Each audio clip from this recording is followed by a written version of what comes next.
Hi, I'm David Dollar, host of the Brookings Trade podcast, Dollar and Cents. Today, my guest is Indermit Gill, the World Bank's Vice President for Equitable Growth, Finance, and Institutions, and a non-resident senior fellow in the Global Development Group at Brookings. Indermit has a recent blog post on the Brookings website on the impact of the Ukraine war on developing countries, and that's going to be our topic. So thank you for joining the show, Indermit. It's a pleasure, David. It's a pleasure to be with you. So let's start with the situation before the Ukraine war hit. Have most developing countries recovered from the COVID pandemic, the economic downturn that went with that? Were there pre-existing vulnerabilities as this year started? So, yes, there were pre-existing vulnerabilities, David, and big time. Essentially, we put out a report in January called the Global Economic Prospects Report. And we were saying that most developing countries were in a tight spot and the world was at the risk of a hard landing.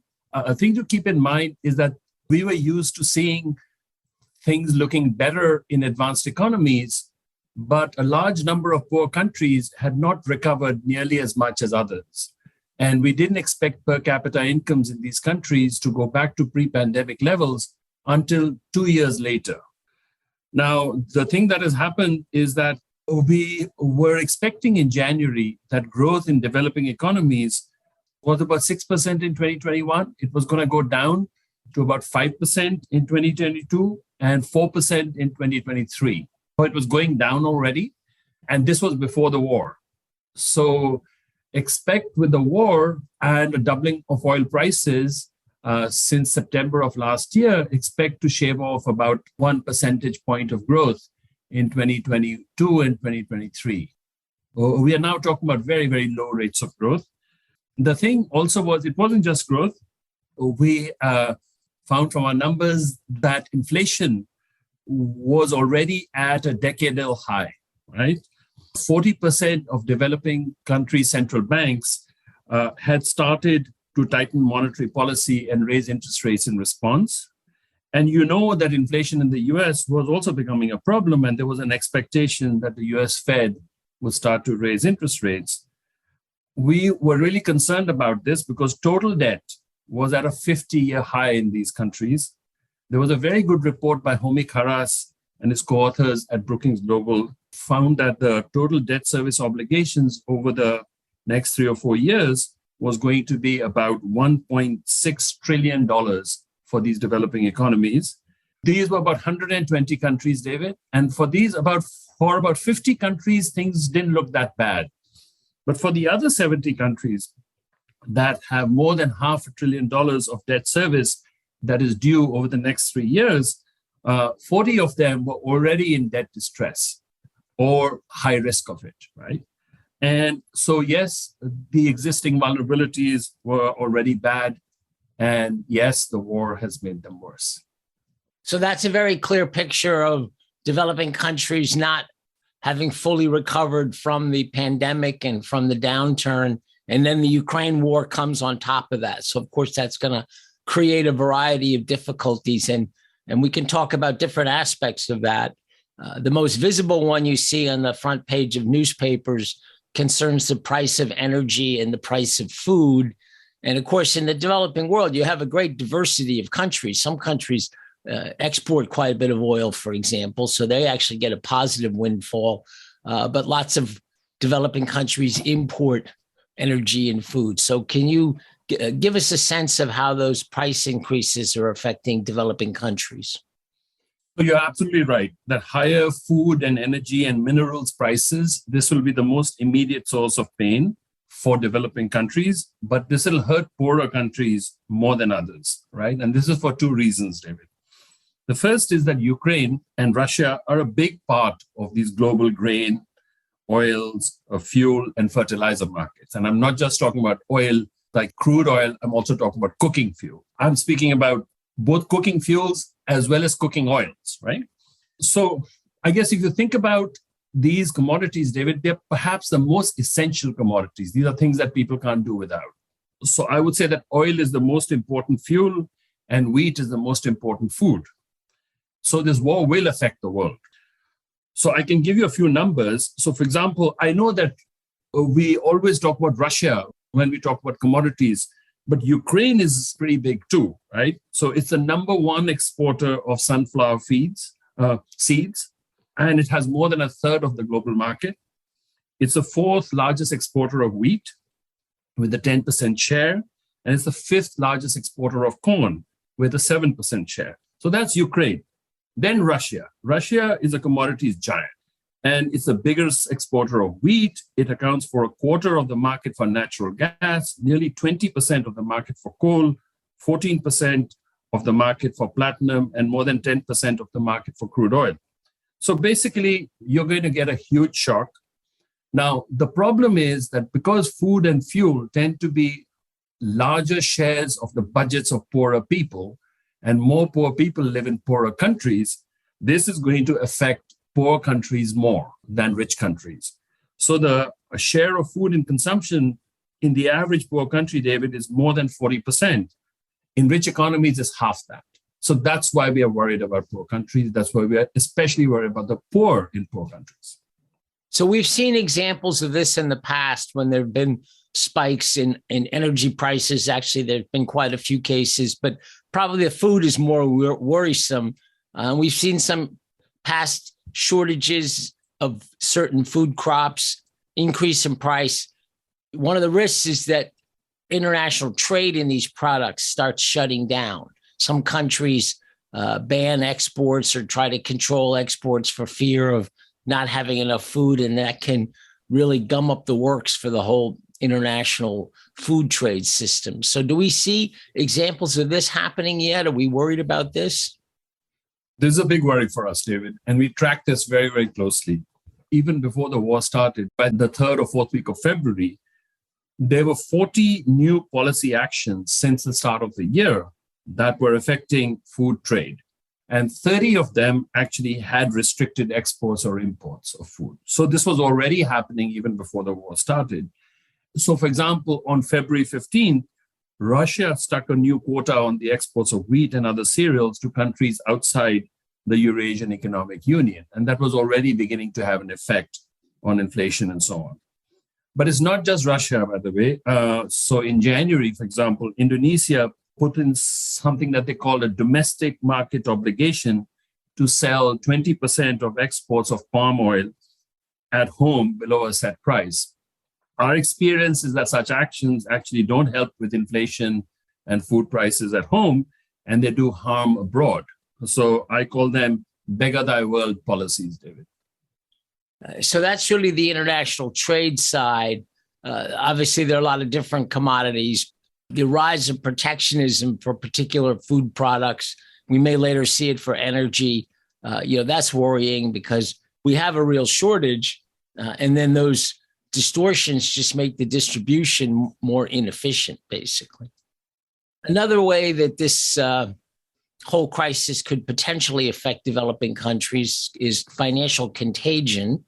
Russia has a fairly significant amount of outstanding foreign currency bonds that have either been issued by the Russian government, so sovereign debt, or I think more commonly, they're big state-owned enterprises, which are particularly in the oil sector, have issued euro and dollar-denominated bonds. And it seems now that they're having trouble making payments, and the West has put pretty severe sanctions on Russia. So it's all logical that those Russian entities would not be able to service the debt, but still it becomes a default. It takes a little time for these things to play out, but there's a high risk of default in international markets. So in the past, we've sometimes seen cases where default in one country leads to capital fleeing all developing countries, even though, as you and I know, a lot of developing countries have pretty good macroeconomic management. And you already mentioned some statistics on debt issues.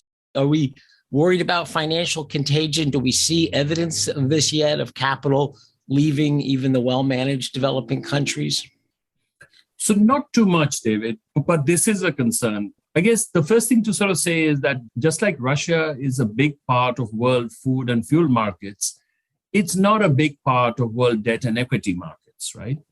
So you won't see that immediate effect that you would see from the commodity side. You won't see that. Now, there is an exception, and the exception are countries in Central Asia that do have Russian banks and so on, and they do have direct exposures to Russian banks, and they'll be affected by the sanctions and so on. But outside of that, you won't get this immediate effect. Now, that said, there are two channels through which these things start to create problems. The first one is too much inflation, and the second one is too little information. In terms of the too much inflation, essentially what we are worried about, of course, is that while countries were expecting interest rates in the West to rise, this could mean that some countries would actually do this faster than expected and so on. And that has a usual effect, as you know, and that can easily lead to investors confusing countries that have liquidity problems and those that have solvency problems. And that's the definition of contagion in a sense, right? But that's one problem. And I think that we are on guard for that. And we are trying to get countries to prepare and so on. And we've been sort of sending them briefs about where we think their vulnerabilities lie and that kind of a thing. And we can do all that we can. Of course, we can always do more on that one. The thing that we worry about, of course, David, also is the lack of information about some of these connections and so on. That's the thing that could really surprise us all, right? So those aren't things that we know about. Those are things that we worry about. Yeah, it seems to me this two-track recovery in the world economy really creates some serious risks. The U.S. is growing pretty well, and it's projected to continue to grow pretty well in the next couple of years. So that statement from the Fed, the March Fed meeting, was pretty clear. They expect robust growth in the U.S., low unemployment, and they have a pretty ambitious plan for raising interest rates. And actually, there are outside economists criticizing them that their plans are not tough enough in a sense, because, you know, our inflation had reached up to 7.9% annual inflation in February. That's a number really worth worrying about. So we have to worry about countries like the U.S. Quite legitimately tightening monetary policy, raising interest rates. But obviously, the dollar plays a key role in world finance, and that could create problems for developing countries that are, as we've discussed, lagging behind in terms of recovery and facing potential contagion risks. So it does seem like a particularly dangerous year. It is, David. I think that at least in this matter, I think you're right about that. But I also think that the Fed did something very good, which is that they actually announced the next series of increases so that you try to minimize the amount of surprise in this. I think that's like 50% of the problem when countries surprise others with big increases. So I would actually give very, very high marks to the Fed for this one. So we've talked about trade and capital. It seems to me the other obvious topic I'd like to take up with you is the human being side of this. You know, we see obviously tremendous number of refugees coming out of Ukraine. So it's a tragic humanitarian situation. It has economic implication. Is it mostly an intra-European affair, refugees leaving Ukraine and going to other European countries? Is this going to affect some developing countries? And I guess I would also link somewhat different but still related human issue is the remittances. A lot of developing countries rely on remittances. Are some of those going to be upset by this Ukraine war? So about the movement of people, I think that you've actually mentioned two of them, David. The first one is refugees, and you're right that the refugees will be going mostly towards the West. Now, there is this other issue about refugees, though. We've learned from past experience that when you give a lot of attention to refugees, you take away attention from your own poor people. So one of the things that we are advising countries that are hosting refugees is to not to actually forget about their domestic poor people at the same time, because that can create a lot of resentment and so on. But you're absolutely right about that. That's going to be a big part of it. But that's not going to be the only part of it, as you just intimated, because one of the things that people don't know about Russia is that it's the second largest recipient of migrants, right, who come to work and so on. So I've seen numbers that say that you'll get a loss of jobs in Russia because of the sanctions of about 500,000. Now, that means that you have a lot of migrants, especially from Tajikistan, Uzbekistan, Kyrgyzstan, and others, who come to work in Russia, and they send back remittances. So, for example, in Tajikistan, I think remittances account for like 30% of GDP or something like that. So they're going to get a big effect. The third part, David, is the movement of people, but a different one, which is tourists. So you actually found that Russian tourists were really big in developing Asia, Turkey, India, and so on. And that's going to dry up too. And that's a concern as well in many other countries. Let's talk a little bit about what kind of policy response we can see from developing countries, what it's in their interest to do. You're sitting there at the World Bank, which is best known for financing development, and we can talk a little bit about that before we're done. But my own personal experience is that the policy advice, the analysis, advocacy from the World Bank is actually more valuable than the money. I remember writing in an early report I did that good policy is more important than finance. And I ran into a little problem as that flew through the bureaucracy, and it ended up sentence being good policy is as important as finance. Anyway, what would constitute good policy in this situation? What can developing countries do to help themselves? Well, the usual things, David. Essentially, because these countries have not had big buffers going into this crisis, they're going to have to change policies as compared to 2 years ago when they went into the COVID crisis. So you won't have these big fiscal buffers and so on. So the usual thing then is, of course, you try to sort of make sure that you spend more wisely. You can't spend more, so you have to spend more wisely. The second thing, David, actually, many of these countries are going in with strengthened social safety nets, both because of the pandemic and because of the financial crisis and so on, that we've actually been strengthening the social safety net, not just social insurance, but also social assistance programs.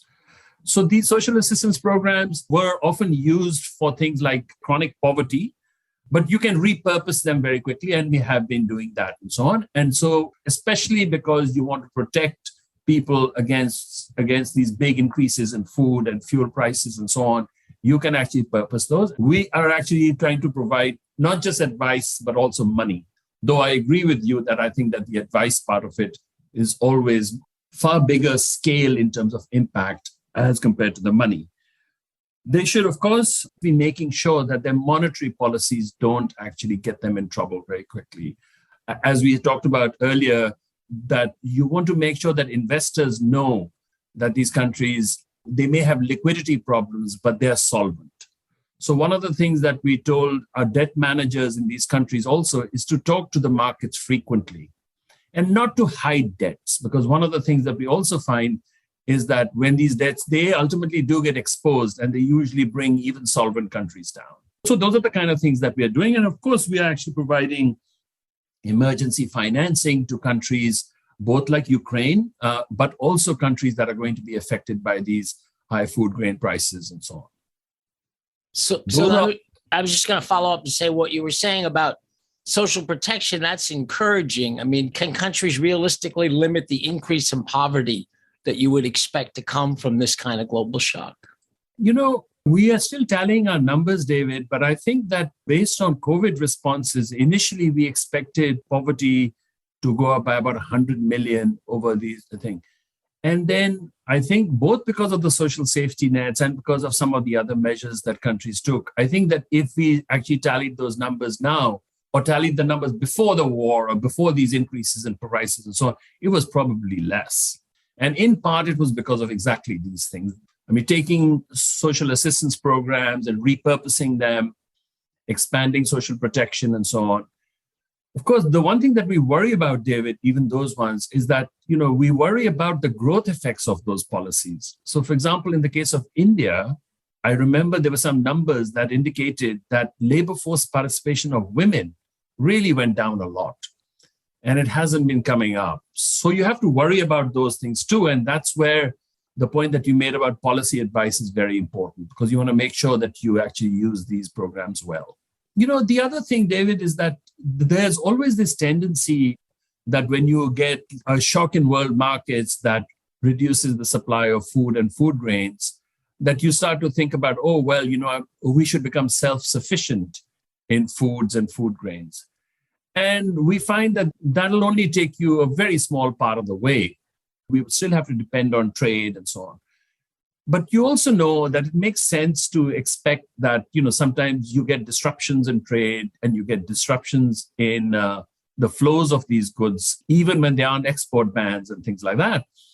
we always ask countries to sort of plan.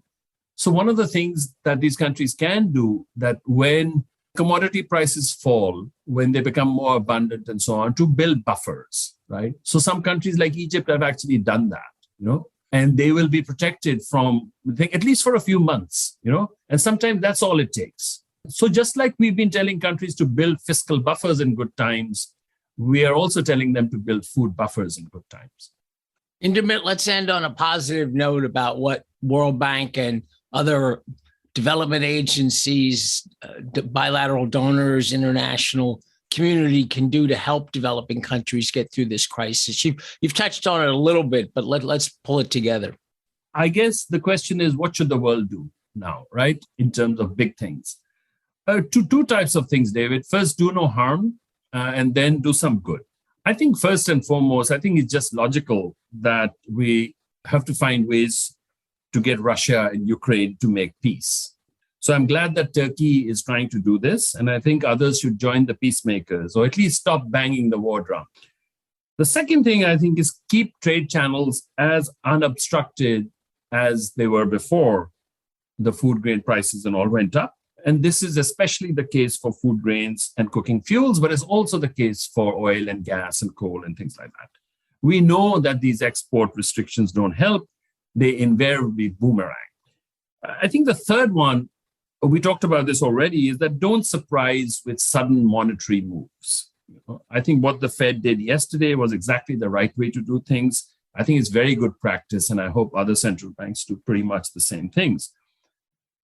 The fourth is to help poor countries in debt distress by expediting debt restructuring. So an example is Zambia, David, which has been trying to negotiate a debt restructuring for nearly a year and a half, since November 2020. 60% of its people are poor. 70% of their revenues would go to servicing debt if it resumed payments on schedule, 70%. So it needs help, and it needs it now. And there are many countries that are in similar trouble. And I think that just as we sort of talk about debt restructuring for Ukraine and so on, we should be thinking about all of these other countries that really do need debt relief. And then the fifth and last, I think we have to get real about economic growth in developing countries. We have to stop trying to strong arm them into doing things that might jeopardize growth, especially in these volatile things. We shouldn't be trying to strong arm them into cutting energy powered by fossil fuels, for example. They already know that they have to do this. But if you kill economic growth, David, I think you'd put a sudden stop both to poverty reduction and to climate action. So 20 years back, two guys wrote this really great paper called Growth is Good for the Poor. I think now they should get back together and write a paper called Growth is Good for the Planet. Thank you very much, Indermit. Thank you for referring to my paper with Art Cray, but mostly thank you for your really good analysis. So I'm David Dollar. You've been listening to Dollar and Cents Podcast, and I've been talking to my old friend Indermit Gill from the World Bank, painting a very realistic picture of some of the difficult challenges developing countries face, even before the Ukraine war and then accelerated by the Ukraine war, but some good practical ideas about what countries can do to help themselves and how the World Bank and others can help them. So thank you very much for joining the show, Indermit. Thank you, David. It was a pleasure. Thank you very much. Thank you all for listening. We release new episodes in Dollar and Cents every other week. So if you haven't already, follow us wherever you get your podcasts and stay tuned. It's made possible by support from producer Fred Dews, audio engineer Colin Cruikshank, and other Brookings colleagues. If you have questions about the show or episode suggestions, you can email us at podcasts@brookings.edu. Dollar and Cents is part of the Brookings Podcast Network. Find more Brookings podcasts on our website, brookings.edu/podcasts, and follow us on Twitter @PolicyPodcasts. Until next time, I'm David Dollar, and this has been Dollar and Cents.